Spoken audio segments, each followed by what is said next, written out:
Welcome back to the Friday show, brought to you by Woodbine. This Saturday at Woodbine, there are a couple of graded stakes, the Ontario Matron, Ontario Fashion, and the 2-year-old filly Cup and Saucer for Canadian Breds on Turf. So a big Saturday of racing at Woodbine. Don't forget about the early pick 5, $100,000 guarantee on that.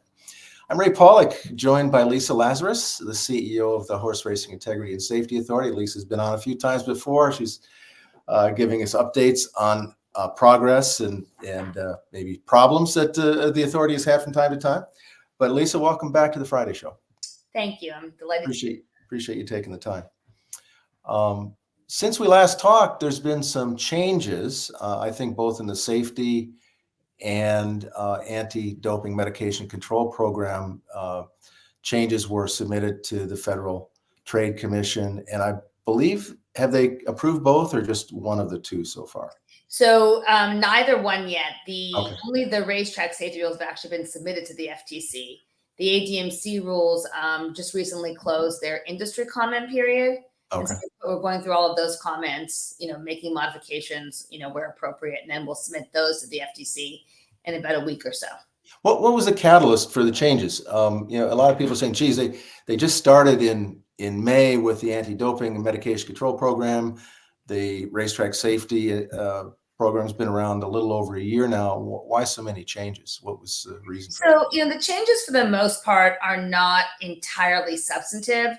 They're mostly there to, essentially close loopholes, correct things that we think just aren't working appropriately. The challenge with regulations is you're always trying to sort of balance the need to, regulate or restrict or prohibit conduct with also not interfering with the industry and all the positive things about horsemanship and et cetera. And so where we kind of didn't get that balance right, we just recalibrated. So I think it's really just the iPhone goes through an update every year or so. And I think it's really just a good update that we think will make it better, and it's based on feedback primarily from the industry. Is it more feedback from the industry, or is it the committee that was put together? So it's the committee essentially evaluating the industry feedback. So it is primarily feedback that came from the industry. And then what we do is, the committee has the authority to make or address to accept or reject those proposals. And so they go through and they discuss them. Staff helps provide context and research, potentially examples, and then they ultimately decide whether or not to adopt the recommendation. But, given that we started with, to some extent, a blank piece of paper, I'm not surprised that improvements are warranted and sort of modifications are warranted. But they're really all towards, trying to make it the best program possible. One thing I've heard both from horsemen and in fact, I heard it earlier this week at a racing commission meeting, is that HISA is not really catching the cheaters. That's everybody wants to see the cheaters caught. They feel like it's kind of more of the same, catching overages of permitted drugs, therapeutic drugs. And there have been, it seems like, a lot more what we used to call contamination issues. What's your response to people saying that, hey, it's the same thing except it costs more? Yeah, I don't agree with that, at all, to be honest, for a number of reasons. The first is, to start with, we've only been in effect for 4.5 months. And really, I think the real incremental change is going to come from the results of our investigations, which are very much underway and are tied to more of the kind of enterprise and the connected issues, as opposed to these sort of individual, testing can only get you so far. You need to have it. It's prophylactic. But we've seen, historically, that it's not necessarily going to be the issue that really kind of changes things. It's there. It's one tool, but it has to be balanced with, really robust investigations. And our investigations team is very much underway and doing some very good work that will, come to fruition in the next few months. The other thing I'll say is we do have some new substances, and we do have a 37% yield rate with regards to banned substances, so more we call the doping substances overall positive. So if you look at like the ARCI numbers that they put out last week, they were, about half or even less than, I think they're around 16%, were what they call doping substances, the same category of substances as us. We're up at 37%. So I think that's significant. There are some things that we found that had not been found previously, and at least not to my knowledge in recent times, like dyspropylamine, which is a vasodilator, that we found significant use of it in California. No, so far, none of those trainers have actually opposed the findings. One left to work exclusively in quarter horse racing, et cetera. So I think that's actually important. And I'm familiar with that substance. It was a big problem in endurance racing and sport horses. We had a whole spate of it a number of years ago and dealt with it quite strategically. And so by seeing it now come into horse racing, it really resonated with me as something that was problematic. I can't speak to, how it happened, because we haven't actually gotten any, explanations from anyone who's been sanctioned. There could have been an explanation for it, but I do know that certainly a performance enhancing substance from my experience with sport horses. So I don't think that's exactly true. And we're 4 months in. So if you consider that, you even have like a couple weeks at the beginning where you're only testing on the results yet, I don't think we're at a point in time where we can really evaluate. But I really do believe that you will see the fruits of our labor and our work once we're able to really bring some charges through investigations. And I also just want to say one thing in terms of it costing a whole lot more. I don't credit that entirely. I think it's about a 15 to 20% increase because folks don't realize that we're obviously taking on board the money that was spent previously under the anti-doping programs of the various state systems, plus what they're not spending on laboratory testing and legal fees. So, I've actually asked quite a number of horsemen in the last couple months, and ones who are opposed, ones that are supportive, sort of a cross section. And I said, do you, be honest with me, do you feel a financial impact on your daily life in horse racing since HISA? I've all had to say no. To be honest, we don't, because to the extent that the fees are getting paid out of purse accounts, sometimes ADWs, they're not, I don't know actually of any that are per start fee. There may be one or two, but they're certainly not the norm. I know in one case, it was Pennsylvania earlier this week, talking about the budget. And I think, if I'm not mistaken, they said that they used to do 150 TCO2 tests per year for the entire state, I think. Yeah. And I believe he said, Tom Chukas, the bureau director, said that they're now doing 2,000 under HISA. I think horse players will be happy to know that there's a lot more TCO2 testing going on in Pennsylvania now. And to be honest, everyone laughed at us when we said we were going to do TCO2 testing. It was really important for California. It was really important for Kentucky. A number of states have been doing it, habitually. And we actually we've had a few. I think we've had 3 positives. It's not zero, So it does still happen. It is prophylactic. It is important, and it's certainly performance enhancing. So I think it's good that we're doing it. And just to go back to the cost of the tests, it does seem like our testing menus are more robust and comprehensive in most states, because it's not like, the labs are definitely detecting more samples at a higher rate, different substances they did previously. And it's not because they couldn't do it previously and they can now. I think it's just derivative of the testing menu. It's like, what is the contract that you have with the lab? Right. What are you asking them to test for? And we obviously pay for a significant comprehensive test, or that wasn't always the case in every state. Yeah, going back to Pennsylvania, not to pick on them, but I believe they said they only did the full menu of testing on graded stakes, not on any other races. And you're doing a lot more races than just the few graded stakes they have. Yes, absolutely. On the issue of atypical findings, which we used to call contaminations, I guess, or suspected contaminations, is it true that only plant-based or feed-based supplements can be found to be atypical findings and not human drugs or street drugs? Yeah, so the definition of atypical findings is essentially a contaminant through environment, some other way that comes into the horse's feed, the horse's environment, the horse's bedding, that a trainer couldn't prevent, even with the exercise of due caution, right? And we have, I think it's 28 substances on that list. And that program has been, very robustly used, in that we've had about 25 cases. Public doesn't know about them, which is sort of unfortunate for me, because people don't realize that we actually are we do have a program where we're looking at contaminants and we're resolving them and dropping them before they become actual cases. Once we've investigated and HIWU has satisfied themselves that they are in fact environmental contamination. The reason why it doesn't pertain to human drugs is a couple of reasons. One is our labs are cognizant of the fact there are some human drugs in the overall sort of ecosystem that really are contamination levels. And my understanding is that they essentially try to eliminate those, that we're setting it at a level that is not that pure, I don't want to say picogram because picogram differs from sort of substance to substance, but are really like levels that are clearly contamination incidental. My training comes from the sport horse system, right? And the WADA code approach. And the way that they look at human drugs is, you have a responsibility to your horse to not have human drugs come into their system. It's, people say all the time they treat their horses like better than they treat their children. Well, you wouldn't put your child in an environment where they could have a meaningful amount of meth in their system. So if meth is getting into a horse through humans around the horse that are taking meth, that have serious, meaningful amounts of meth on them, or able to sort of transfer, then that's at least negligence. Now, that's not going to be full fault or at the maximum level. It's up to the arbitrators, but that's what the system looks at fault.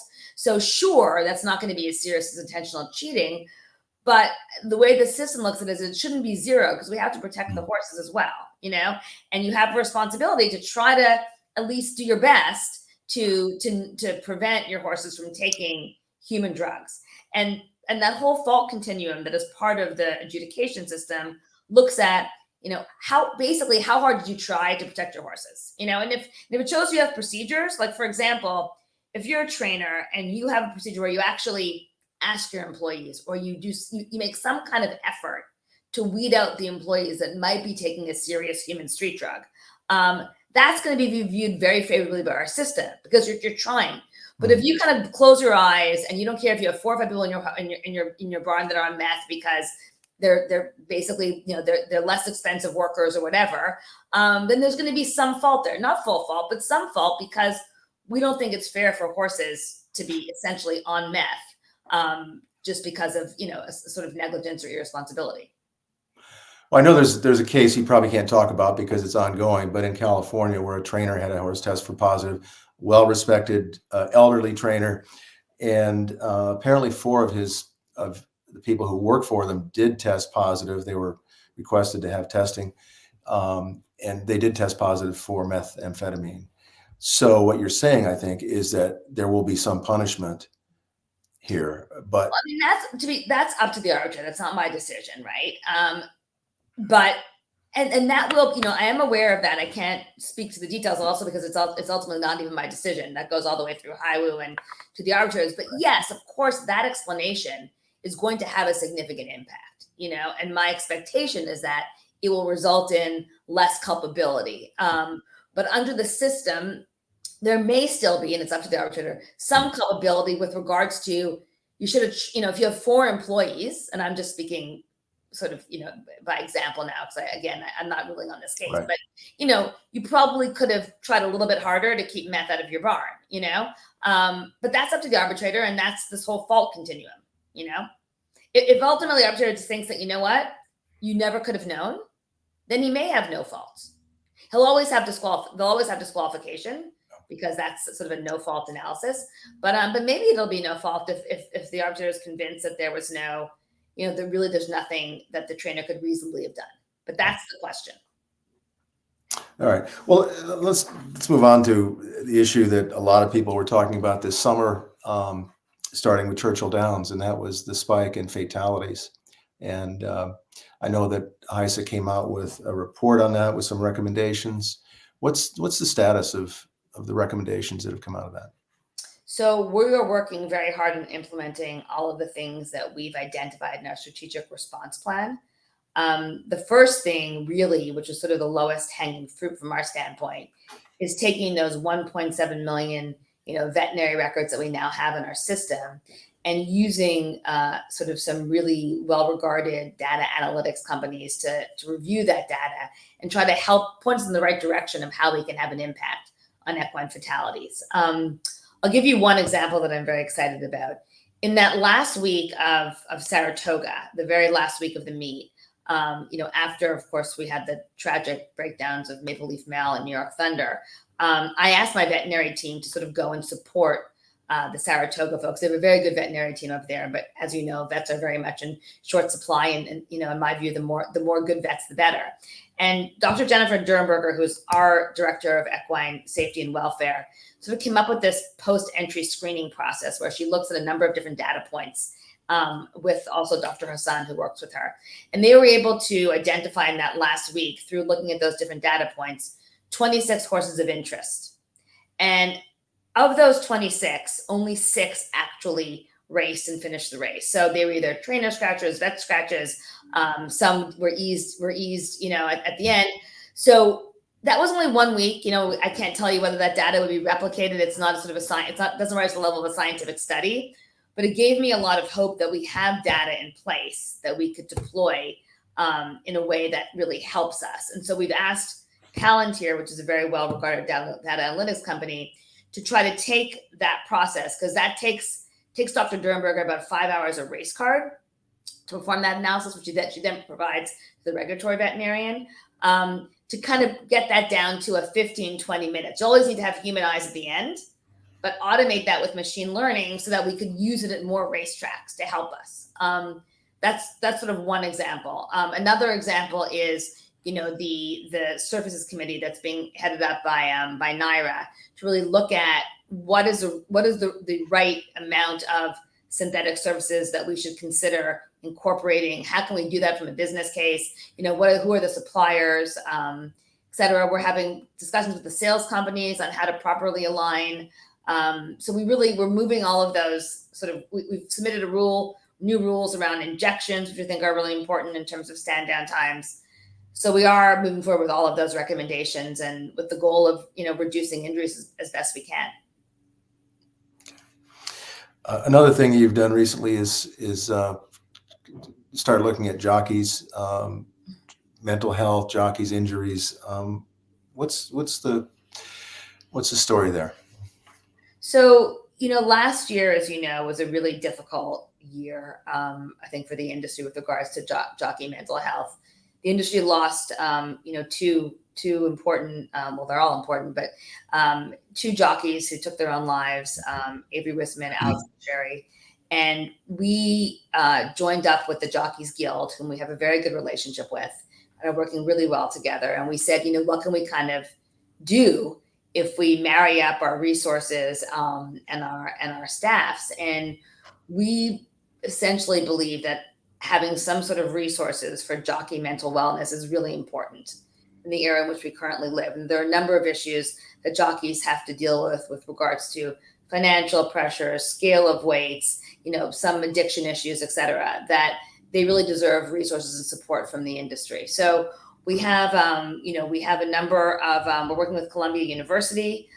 They have a sort of post-traumatic stress essentially where they counsel veterans. They're helping us because Ambassador Earl Mack is chairing our steering committee, and he works with these Columbia doctors, helping us come up with a program that we can essentially deploy to make available to jockeys to support them. Also working with the chaplaincy as well, who are a key player. So I'm really optimistic about that. And given that we have an obligation to also provide support and safety for jockeys, that's an important part of our mandate. Thank you. So part of HISA, the process of sanctions starts at one level, and then it goes up to an appeal with an ALJ, and then the final arbiter here would be the FTC. Mm-hmm. Recently, the FTC you can even appeal from the FTC to a district court judge. Okay. Yeah.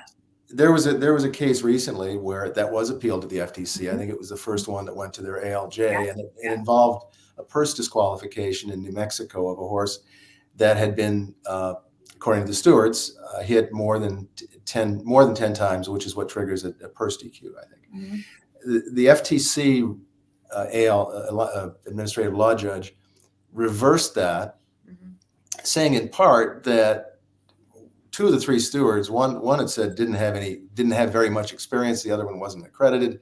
And then he said the video quality was poor and it was really difficult to see exactly what happened. Mm-hmm. Those are things, quality of stewards and quality of video, those are things that are kind of out of your control, aren't they? Well, sort of yes and no. So maybe let me start by saying that so hiring stewards is obviously not within our control, but we certainly can liaise with the racetracks, liaise with racing commissions, and make sure that we're sort of aligned on standards. Video quality, we also, while we're not the ones taping at racetracks, we've actually improved significantly the video quality by trying to resource it from other vendors and trying to essentially not rely solely on what's been taken at the racetrack, but see if we can actually source it elsewhere. That is really important. In those cases, in those crop appeals, one thing that's worth explaining is that when they go to the HISA board, the sort of level of review is whether or not the stewards on the ground made a significant error. Kind of like, when you watch an NFL game, the referee's only supposed to reverse if they see like clear and controverting evidence that it should be. So that ties their hands a little bit. The FTC gets to look at it de novo, like from the very beginning. They get to make a whole new decision. So, I actually think it's really a positive thing that the decision was reversed. With the end of the day, we want the right outcomes, and I also want stakeholders to believe that they have a chance, like the system isn't rigged against them, that even if it's the FTC or it's HISA, whatever, that they're going to get a chance to be heard, real due process. And for me, it's more important that message was communicated, that, you can win at the FTC than, one individual jockey appeal. Well, critics would say that's an indication of a HISA failure, and others would say, like you just did, spin it toward this shows that the system works and everybody has a shot. So I guess people can look at it either way. Yeah. I used to represent, like in sport horses, I represented riders for a period of time. So like the analogous trainers. And so I'm very much about, the fact that, if you win if HISA, I always say to my people, if we win every case, we're doing something wrong, because then it means it's really not a fair system, because you can't win 100 cases, in a row. The world doesn't work like that. Right. So I think I'm biased because I generally believe it's important. But you definitely could sort of see it either way. So you don't look at these as losses, then you look at these as just part of the system. Part of the system, and also genuinely, it's far more important that there's a system that everybody can buy into and believe in than whether or not one individual appeal was enforced or reversed. It's the value of having these types of disputes in front of bodies that are not courts is that everyone believes it's faster, it's quicker, it's cheaper, but it's fair.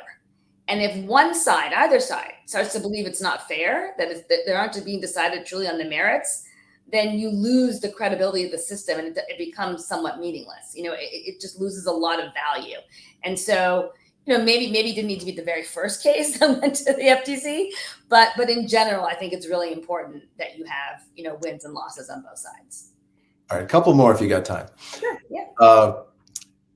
There's a trainer who's been a complaint was filed over an overage of a therapeutic drug, and he claims that he wasn't notified until 28 days after the race, and he said that the rule says it should be within 10 days. How is, and should is, I think should is one of those words that is maybe not binding, but how is HISA doing on turnaround time, or how is HIWU doing on turnaround time from the laboratories? So let me just make sure, clarify exactly how those timelines operate and what our contractual arrangements are with the labs. So the labs are required to return a VETS list test within 5 business days of its receipt at the laboratory, and a post-race within 10 business days, which is really 2 weeks. So that's the actual, and so it may take a couple of days, depending, to get, if you take a sample on a Saturday, it may take until Monday to get to the lab. So you may have an extra couple of days there. And then you've got, if unfortunately we had, July 4th, we had Memorial Day. There were some periods of time where we had a lot of sort of holidays where labs were operating. So you may lose a day or two there. And then sometimes what we actually, so we can't really tell the public is if there's an atypical finding or something like that requires more investigation by HIWU before they can notify, that might delay as well. claims are really complicated for us because a delay can genuinely prejudice the outcome, right? It can generally be problematic. So we're trying to improve as best we can the speed at which a horse that is claimed that result gets processed. And we've sort of tried to move those up to the front of the line, because it is a problem and it can get complicated if a horse is claimed on back, something, then we have to kind of unwind that. And that's, that's Mark Guilfoyle's job. He's brilliant at it, but it's not easy. So we are very much working on that. But just to go back, the actual contractual requirement of 10 business days, the labs are meeting that requirement. Yeah. Breeders' Cup. This is the first one that will be run under the ADMC rules and under HISA's purview. It's in California this year, which has had probably to adjust the least of all of the states, I think, because of the rules that they had in place. What can we expect that would be any different at this year's Breeders' Cup in terms of out of competition or anything else, out of competition testing? So I don't think the out of competition testing will be that different in terms of process. Obviously, HISA will be the entity that's running it, collecting the samples, processing the samples. So it'll be the first Breeders' Cup, obviously, under the ADMC program. So you'll have all of that, uniformity, and you'll have the standards and the testing menu that we currently have. You'll also have, all the international horses being subject to the same standards. And we've had to do, a fair amount of work with both the Breeders' Cup and some of the international governing bodies to make sure that, they understand the process and they're registered, et cetera.